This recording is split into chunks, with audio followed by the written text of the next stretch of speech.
Ganesha, Lord of Beginnings and Prosperity. Welcome back. I'm Adeline Atlas, 11 times published author, and this is the Gods of Money series.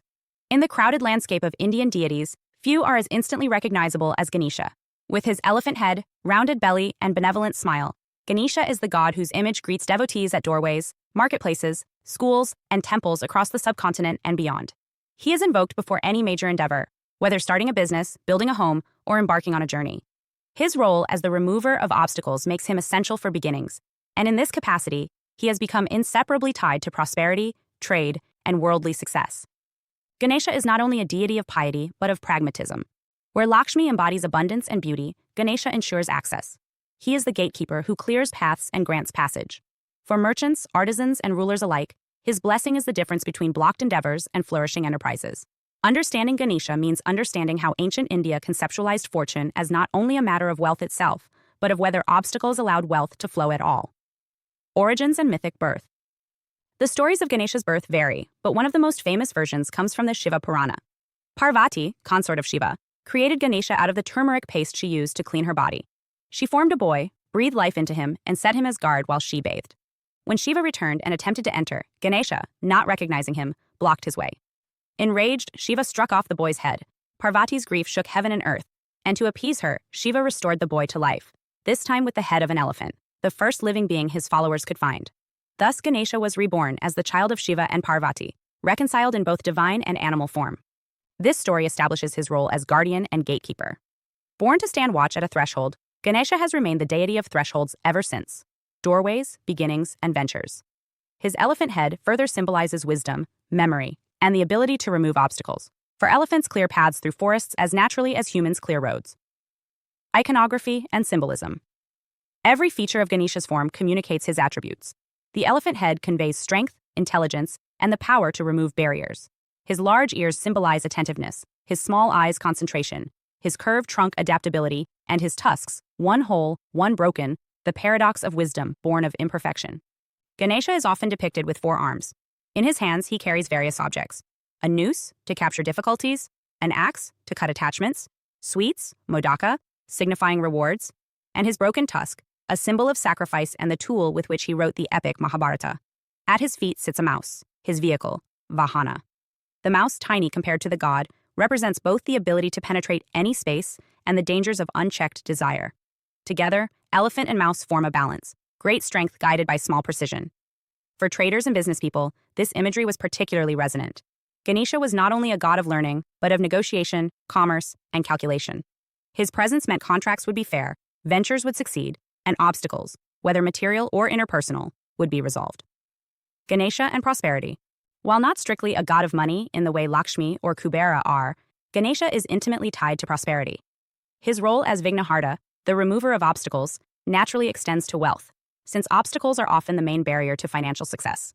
Merchants across India and Southeast Asia placed his images at the entrances of shops, warehouses, and guild halls.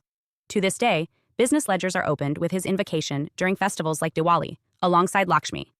In Hindu thought, wealth is part of the fourfold aims of life: Purusarthas, Dharma, ethical order; Artha, prosperity; Kama, desire; and Moksha, liberation.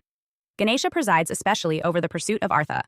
His blessing is sought at the start of financial ventures, for without him, prosperity may be blocked by unforeseen barriers. In this sense, Ganesha ensures the flow of wealth rather than generating it directly. Festivals and worship.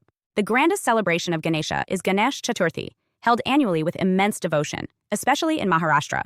Clay images of Ganesha are installed in homes and public spaces, adorned with flowers and offerings. For days, devotees sing hymns, recite stories, and present sweets, especially modakas, believed to be his favorite.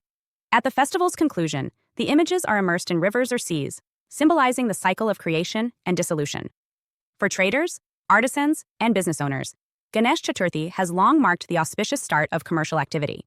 New account books are dedicated to him, shops reopen after rituals, and large processions celebrate his role in ensuring collective prosperity. Beyond India, the festival has spread across the world with the diaspora, making Ganesha an international emblem of new beginnings and success. Daily worship also reflects his pragmatic role. Small statues of Ganesha sit at thresholds of homes and businesses.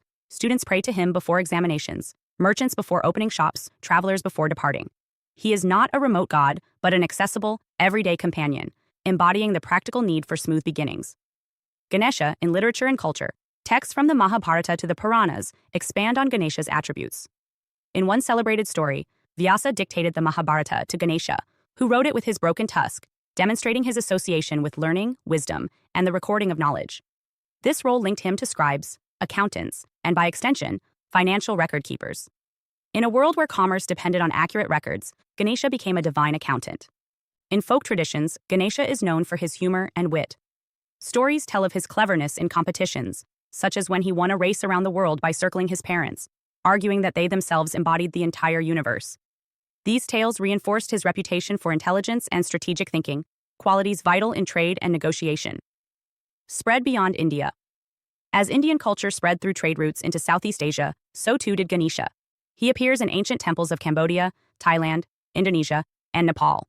In Java, he was revered as a god of learning and commerce, his statues guarding temple gates. In Buddhist contexts, particularly in Tibet, he was absorbed into local traditions as a protector of wealth and remover of obstacles. His universality made him a natural deity for merchants traveling vast distances.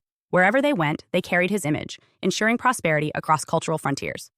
Legacy and enduring significance. Today, Ganesha remains one of the most widely recognized deities in the world. His elephant face appears not only in temples but in popular art, jewelry, and global iconography. For Hindus, Jains, and Buddhists alike, he represents the assurance that beginnings can be blessed, obstacles cleared, and prosperity secured.